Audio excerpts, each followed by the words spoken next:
একদম অল্প খরচে বাড়িতেই যদি আমরা এইভাবে ডিমের টেবিল বানিয়ে নিতে পারি তো দোকান থেকে বেশি দাম দিয়ে কেনার কিন্তু প্রয়োজন পড়বে না। আজ বানাবো ডিমের চপ, দুর্দান্ত স্বাদের আর একদম সস্তায়। তার জন্য এখানে আমি নিয়েছি 3টে ডিম সেদ্ধ করে আর 3টে মিডিয়াম সাইজের আলুটা ভালো করে সেদ্ধ করে নিয়েছি। আর এরপর আলুটাকে এইভাবে ম্যাশ করে নেব। খুব ভালো করে আলুটা ম্যাশ করা হয়ে গেছে। আর এরপর আমি চলে যাব আলুটা রান্না করতে। তার জন্য কড়াতে প্রথমে সরিষার তেল দিয়ে দিয়েছি আর দিয়েছি একটা বড় সাইজের পেঁয়াজ কুচি। পেঁয়াজটা খুব ভালো করে একটু নেড়েচেড়ে ভেজে নেব। আর তারপর এর মধ্যে অ্যাড করে দিচ্ছি 1 চামচের মতো আদা রসুনের পেস্ট। এরপর আদা রসুনটাকেও বেশ কিছুক্ষণ একটু নেড়েচেড়ে নিতে হবে। তারপর অ্যাড করছি ধনেপাতা কুচি আর দিয়ে দিচ্ছি 1 টিস্পুন ভাজা জিরের গুঁড়ো, ভাজা ধনের গুঁড়ো আর লঙ্কা গুঁড়ো দিচ্ছি 1 টিস্পুন আর দিচ্ছি হলুদ গুঁড়ো 1 টিস্পুন আর অ্যাড করে দেব গরম মশলা 1 টিস্পুন আর দিয়ে দেব লবণ পরিমাণ মতো।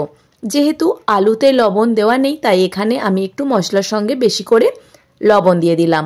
তারপর একটু সামান্য একটু এর মধ্যে জল দেব, দিয়ে মশলাটাকে খুব ভালো করে কিন্তু কষিয়ে নিতে হবে। এরপর মশলাটা যখন খুব ভালো মতোভাবে কষানো হয়ে যাবে এর মধ্যে অ্যাড করে দেব সেদ্ধ করে রাখা আলুটা।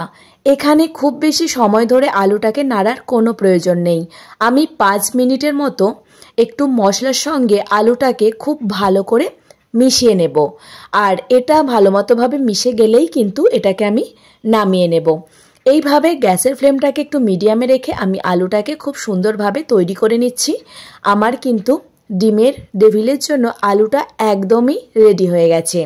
তো এরপর এই আলুটাকে আমি একটা পাত্রের মধ্যে নামিয়ে ঠান্ডা করে নেব। আলু আর ডিম একদম রেডি। আর আমি ডিমগুলোকে অর্ধেক করে কেটে নিয়েছি, অর্ধেক করে ডিম দিয়ে আজকে বানাবো। এরপর এই আলু আর ডিম দিয়ে আমি এখানে চপগুলোকে খুব সুন্দরভাবে বানিয়ে নেব।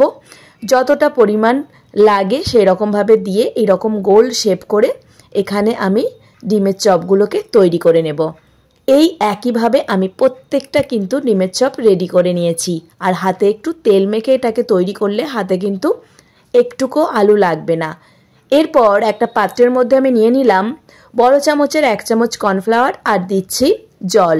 এটা আমি কোটিং করার জন্য এখানে কর্নফ্লাওয়ার গোলা জলটা তৈরি করছি। এখানে চাইলে কিন্তু একটা ডিম ফাটিয়েও সেই ডিম দিয়েও কিন্তু কোটিং করা যেতে পারে। আর নিয়েছি ব্রেড ক্রাম্বস। এরপর আমি একটা করে চপ নিয়ে এইরকমভাবে কর্নফ্লাওয়ার গোলা জলের মধ্যে দিয়ে দেব আর দিয়ে তারপর সেটাকে দিয়ে দেব ব্রেড ক্রাম্বসের মধ্যে দিয়ে খুব সুন্দরভাবে একটু ধরে ধরে ভালো করে কোটিং করে নিতে হবে। আর এখানে চাইলে কিন্তু ডবল কোটিংও করে নিতে পারেন। তো আমি এই একই প্রসেসে প্রত্যেকটাই কিন্তু খুব সুন্দরভাবে কোটিং করে নেব।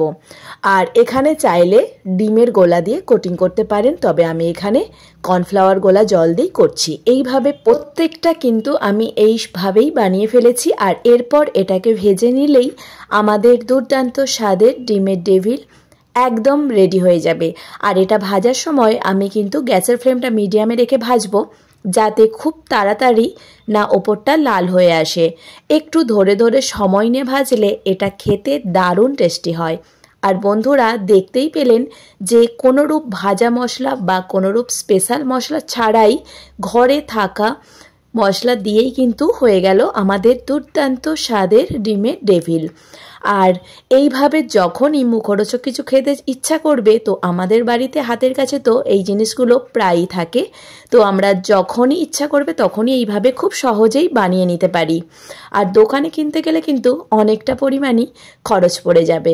তো বাড়িতে এইরকমভাবে খুব সহজেই আপনারাও বানিয়ে নিতে পারবেন ডিমের ডেভিল। আর খেতে কিন্তু হয় দুর্দান্ত। তো এই একইভাবে আমি প্রত্যেকটা ডেভিলই ভেজে নেব। আর একটু আঁচটা কমিয়ে কমিয়ে সময় নিয়ে ভাজলে খুব সুন্দরভাবে ভাজা হয় আর খেতেও কিন্তু দারুণ মুচমুচে হয়। তো এইভাবে কিন্তু আমার এই চপগুলো ভাজা হয়ে গেছে। এরপর আমি বাকি যে ডিমের ডেভিলগুলো আছে সেগুলোকেও ভেজে নেব। তো বন্ধুরা আজকে দেখতেই পেলেন যে কত সহজে বাড়িতে থাকা মশলা দিয়েই তৈরি হয়ে গেল আমাদের ডিমের ডেভিল। আর এটাকে সস দিয়ে সার্ভ করলে তো দারুণ লাগবে। আর এইভাবে কিন্তু আপনারাও বাড়িতে বানিয়ে নিতে পারেন। তো আমি এটাকে সস দিয়ে সার্ভ করছি। আর বন্ধুরা, ভিডিওটি কেমন লাগলো তা কিন্তু অবশ্যই কমেন্টে জানাবেন। আর ভালো লাগলে লাইক, কমেন্ট, শেয়ার করে পাশে থাকার অনুরোধ রইল। সকল বন্ধুকে ভিডিওটি দেখার জন্য জানাই অসংখ্য ধন্যবাদ। আর অবশ্যই পেজটি ফলো করে পাশে থাকবেন। আজ এই পর্যন্ত, আবার ফিরে আসবো অন্য কোনো এক রেসিপি নিয়ে।